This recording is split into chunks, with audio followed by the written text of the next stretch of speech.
Labour हुकूमत के दौर में जीपी से मुलाकात के लिए एक माह इंतजार करने वालों की तादाद में 2,50,000 का इजाफा।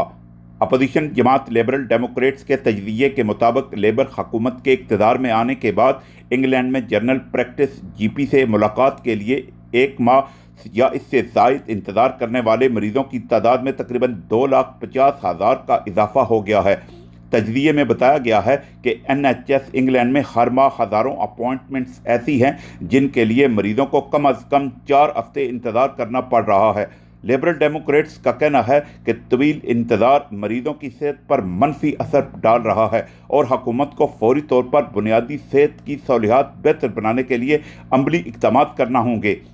पार्टी के मुताबिक जीपी सर्विसेज पर बढ़ता दबाव NHS के निज़ाम में संगीन मसाइल की निशानदेही करता है, जिनमें हल किए बगैर आवाम को बरवक्त तिब्बी सहूलियात की फराहमी नामुमकिन है। साहिद मिर्ज़ा, जियो न्यूज़, लीड्स।